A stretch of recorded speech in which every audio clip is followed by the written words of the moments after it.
Good morning students, मैं रवि शर्मा आदर्श बाल विद्या मंदिर दूनी की डिजिटल प्लेटफॉर्म पर स्वागत करता हूं।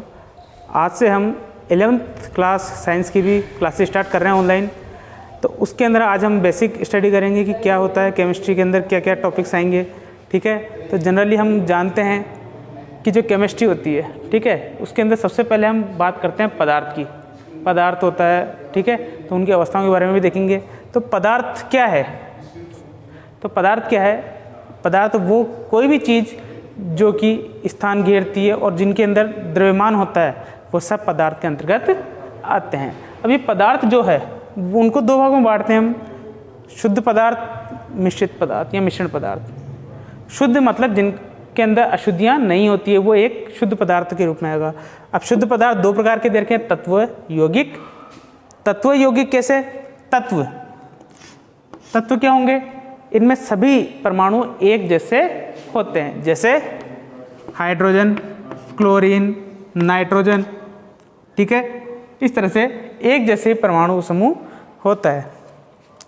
यौगिक, इसमें एक से अधिक तत्व मिलकर हमारे यौगिक का निर्माण करते हैं। एक से अधिक परमाणु मिलकर यौगिक का निर्माण करते हैं, जैसे H2O हाइड्रोजन और ऑक्सीजन मिल गए, CO2 कार्बन और ऑक्सीजन मिल गए, अमोनिया नाइट्रोजन हाइड्रोजन मिल गए।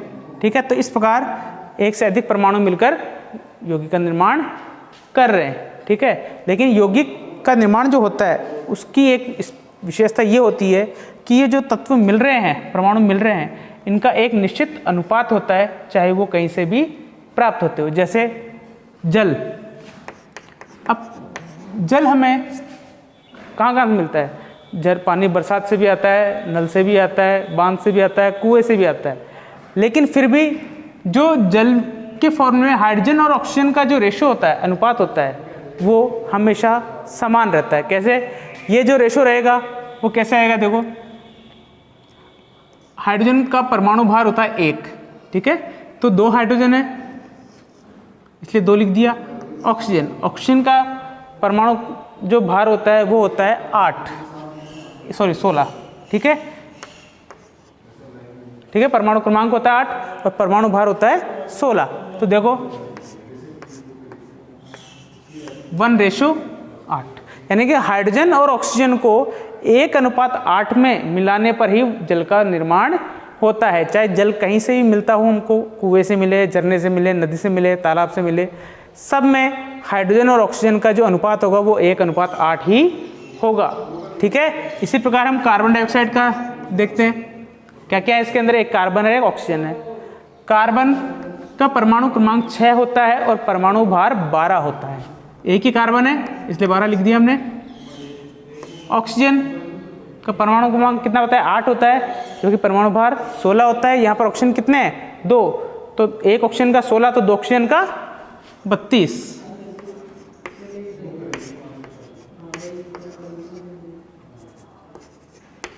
तीन अनुपात 8।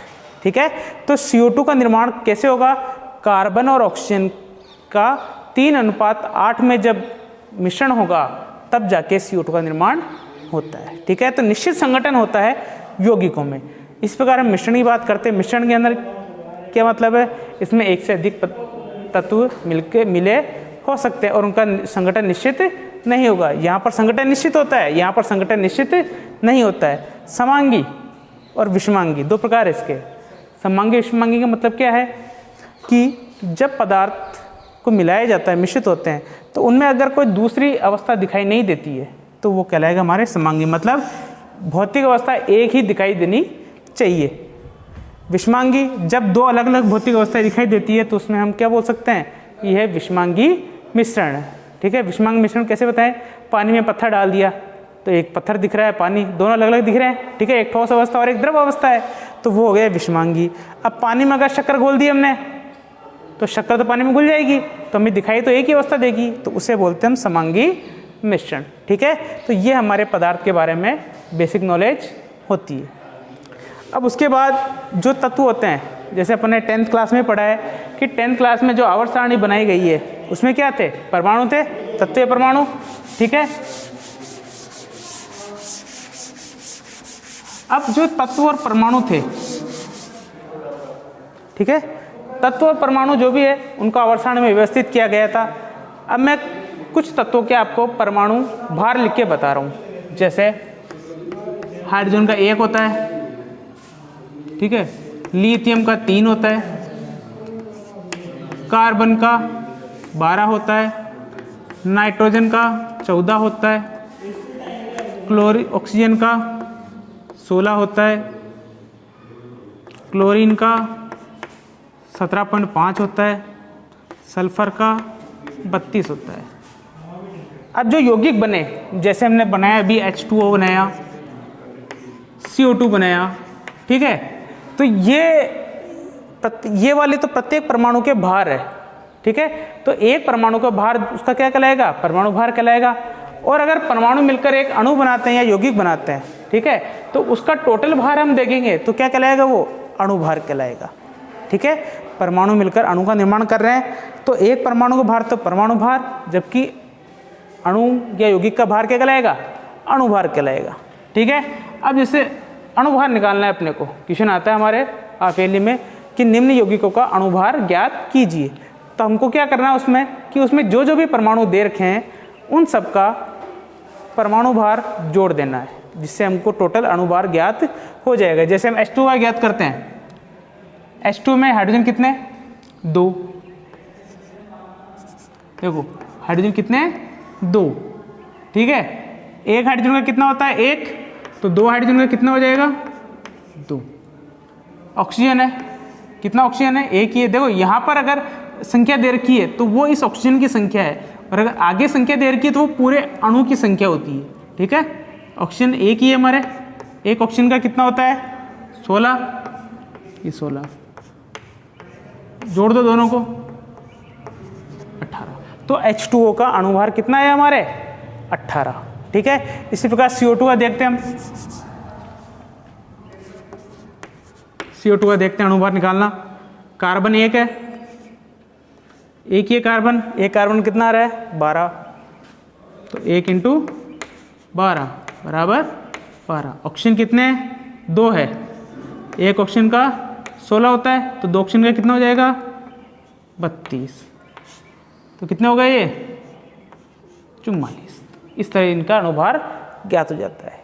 एक और निकालते हैं अपन, H2SO4, H2SO4, ठीक है।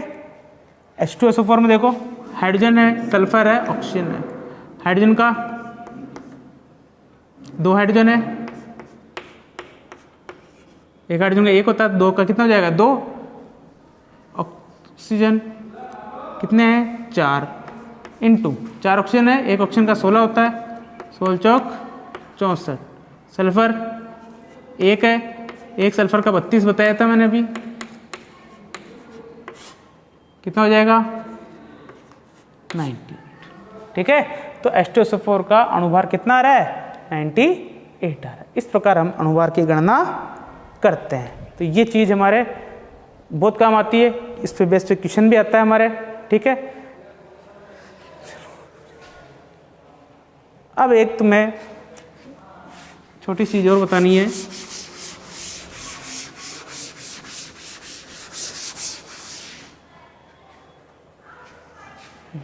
चलो अब तुम्हारे आवर्त सारणी बनाई गई है, और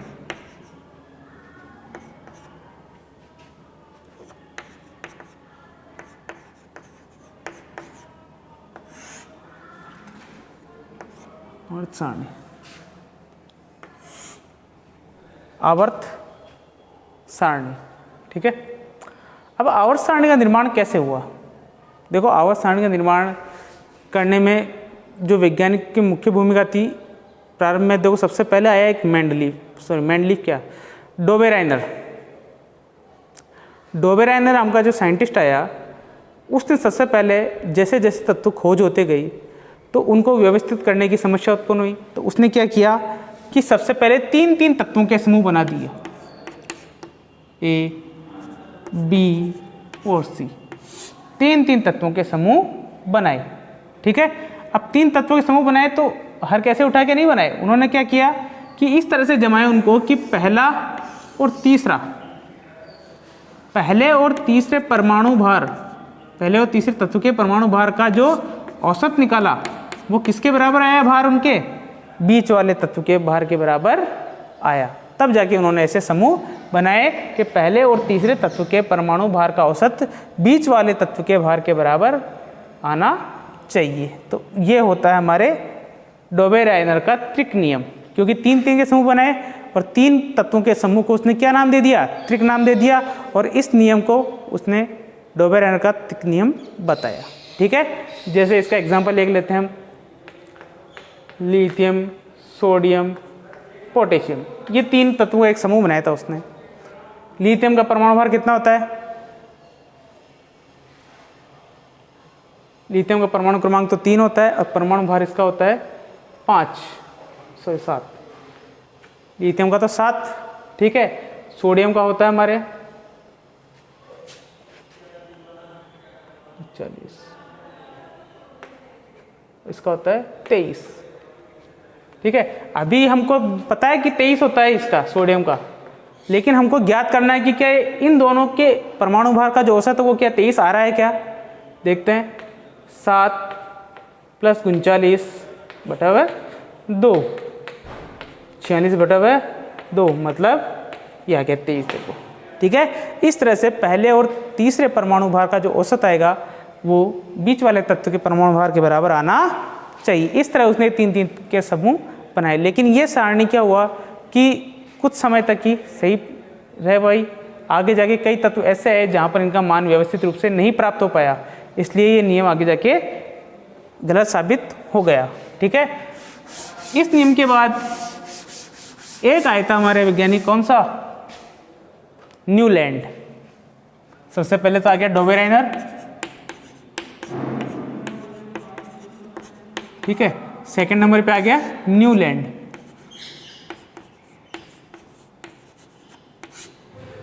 न्यूलैंड का अष्टक नियम, न्यूलैंड का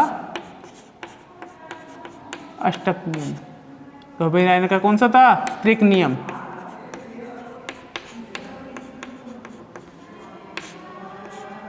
डोबे-रायनर का त्रिक नियम, ठीक है। तो न्यूलैंड का अष्टक नियम क्या था। पहली बात तो कि इसने तत्वों को क्या किया, परमाणु भार के बढ़ते क्रम में जमाया। बढ़ते क्रम में कैसे, पहले हल्का, फिर उससे भारी, फिर उससे भारी, फिर उससे भारी, फिर उससे भारी, ठीक है। इस ऑर्डर में न्यूलैंड ने अपने जो तत्व मिले उनको बढ़ते क्रम में जमाया और व्यवस्थित कर दिया, तथा ये बताया कि जिस प्रकार संगीत के 7 स्वर होते हैं, संगीत के 7 स्वर कौन से, सा, रे, गा, मा, पा, धा, नी, सा, तो पहले तत्व की पुनरावृत्ति कहाँ पर हो रही है, 8वें स्थान पर। इसी प्रकार इस अष्टक नियम में भी उसने यही बताया कि पहले तत्व की जो गुणधर्म है वो कहाँ प्रकट होंगे, वापस 8वें स्थान पर। पहले तत्व के गुणधर्म की पुनरावृत्ति कहाँ होगी, वापस 8वें स्थान पर होगी। इसलिए इसने इस नियम को क्या नाम दे दिया, अष्टक नियम नाम दिया, ठीक है। आगे समझ में, वापस बता रहा हूँ कि अष्टक नियम क्या है कि जैसे संगीत के 7 स्वर सा, रे, गा, मा, पा, धा, नी, सा होते हैं, तो पहले पे भी सा होता है और 8वें पे भी सा होता है। यानी कि पहले की गुणधर्म की पुनरावृत्ति कहाँ हो रही है, 8वें स्थान पर हो रही है। इसलिए इसी प्रकार इसने भी तत्वों को इस परमाणु भार के बढ़ते क्रम में जमाया और यह बताया कि पहले तत्व के गुणधर्म 8वें स्थान पर वापस प्रकट होंगी। ये न्यूलैंड का अष्टक नियम था। तीसरा जो वैज्ञानिक आया हमारे वो था मेंडलीफ।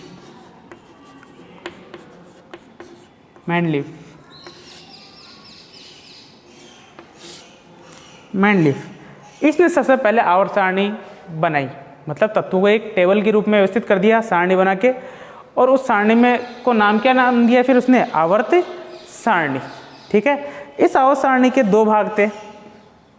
2 भाग कौन कौन से, पहला आवर्त और दूसरा वर्ग। आवर्त और वर्ग।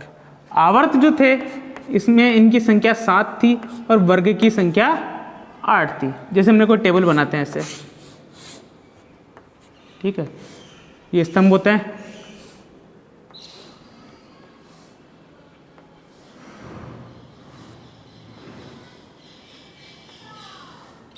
ठीक है, कितने हो गए देखो 8, 1 2 3 4 5 6 7 8, 8 तो वर्ग बना दिए इसने, और आवर्त इस प्रकार क्षैतिज पंक्तियां।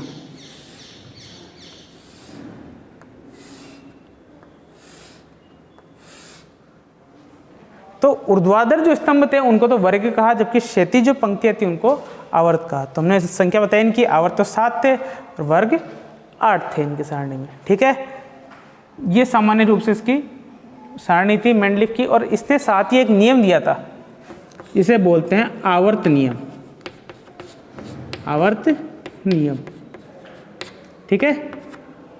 अब आवर्त नियम क्या था, देखो सबसे पहली बात तो ये है कि इसने 8 वर्ग और 7 आवर्त दिए बताए। ठीक है, साथ ही इसने ये आवर्त सारणी जो बनाई वो परमाणु भार के बढ़ते क्रम में बनाई। बढ़ते क्रम में कैसे, जैसे न्यूलैंड ने बनाई थी, पहले हल्का, फिर उससे भारी, फिर उससे भारी, फिर उससे भारी।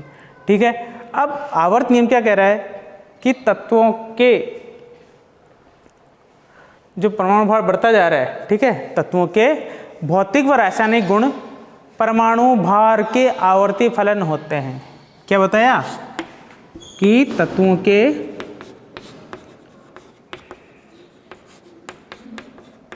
भौतिक व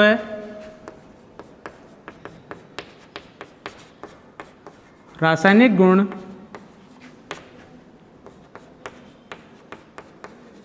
परमाणु भार के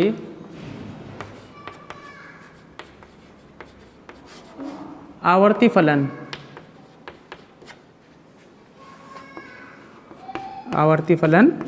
होते हैं। तो बहुत इंपॉर्टेंट नियम है ये।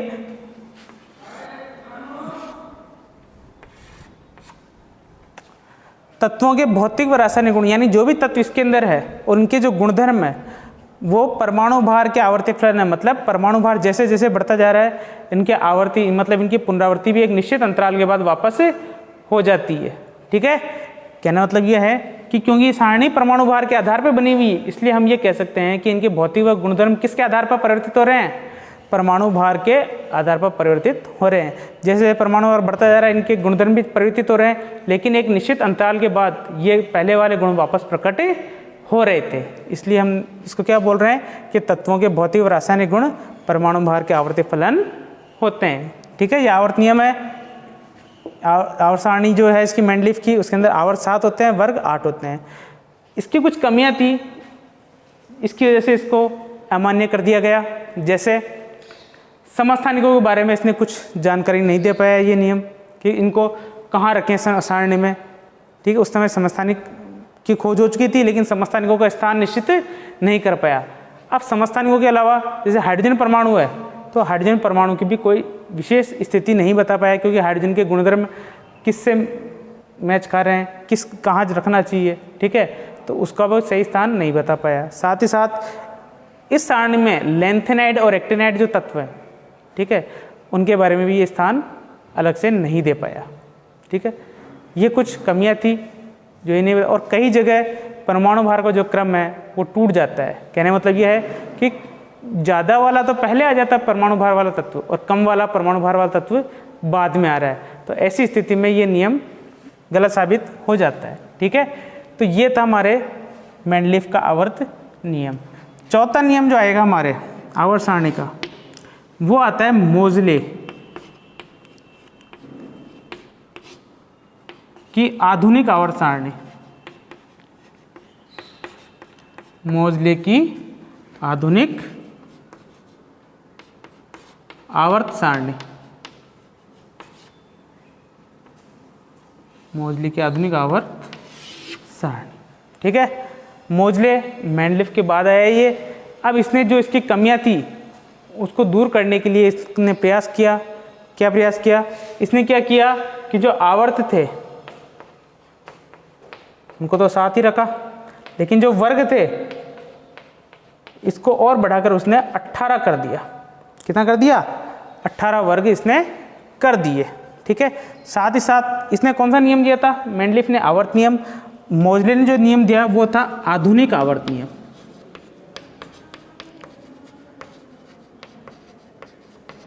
आधुनिक आवर्त नियम।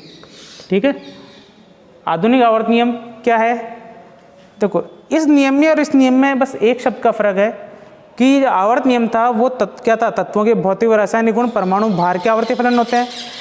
अब ये नियम आधुनिक आवर्त नियम क्यों बना, पहली बात तो कि ये इसके बाद आया, दूसरी बात कि इसने जो अपना सारणी बनाई, जो नियम दिया वो किसके आधार पर दिया, परमाणु क्रमांक के आधार पर दिया। ठीक है, परमाणु क्रमांक के आधार पर दिया, मतलब पहले सबसे कम परमाणु क्रमांक, फिर उससे ज़्यादा, फिर उससे ज़्यादा, फिर उससे ज़्यादा। परमाणु क्रमांक से मतलब क्या होता है, किसी तत्व के नाभिक में उपस्थित प्रोटॉन की संख्या, किसी तत्व के नाभिक में उपस्थित प्रोटॉन की संख्या उसके परमाणु क्रमांक के बराबर होती है। अगर कोई परमाणु उदासीन है, उदासीन मतलब उसके ऊपर कोई आवेश नहीं है, तो जितने परमाणु है उतने ही इलेक्ट्रॉन भी होंगे। तो परमाणु क्रमांक के आधार पर बनाई, तो हम इस नियम को क्या लिख सकते हैं कि तत्वों के भौतिक और रासायनिक गुण परमाणु क्रमांक के आवर्ती फलन होते हैं। तो वो नियम क्या कहलाएगा, आधुनिक आवर्त नियम कहलाएगा। तो ये इन दोनों नियमों में फर्क है कि यहाँ पर परमाणु भार आ रहा है और इस नियम में परमाणु क्रमांक आएगा। तो लिख देते हैं हम, तत्वों के भौतिक व रासायनिक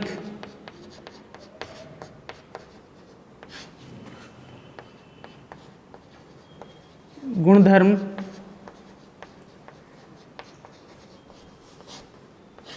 परमाणु क्रमांक के आवर्ती फलन होते हैं, आवर्ती फलन होते हैं। ठीक है, तो ये था हमारे आधुनिक आवर्त नियम। ठीक है, अब जो मेंडलीफ था इसने जो सारणी बनाई, ठीक है, कितने वर्ग बताए इसमें, 18 वर्ग और 7 आवर्त बनाए। ठीक है, इसका एक देख लेते हैं थोड़ा सा कैसे होता है इसमें और क्या क्या समझा रखा है इसमें। देखो ये आवर्त सारणी इस तरह की उसने बनाई। ये जो प्रारंभिक 2 वर्ग थे ये कहलाते हैं एस ब्लॉक। क्या कहलाते हैं, एस ब्लॉक। ये बीच का जो है 10 वर्ग वो कहलाते हैं डी ब्लॉक। इधर वाले जो वर्ग होते हैं 6 ये कहलाते हैं पी ब्लॉक। इसके अलावा नीचे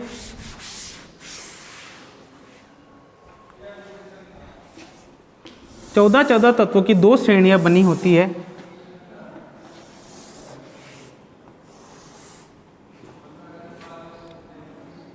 इसमें एक को बोलते हैं लेंथेनाइट श्रेणी और एक को बोलते हैं एक्टिनाइट श्रेणी।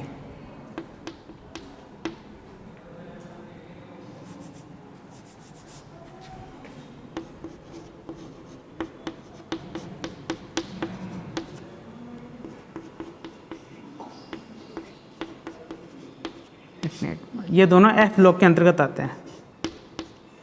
इसमें 14 तत्व होते हैं।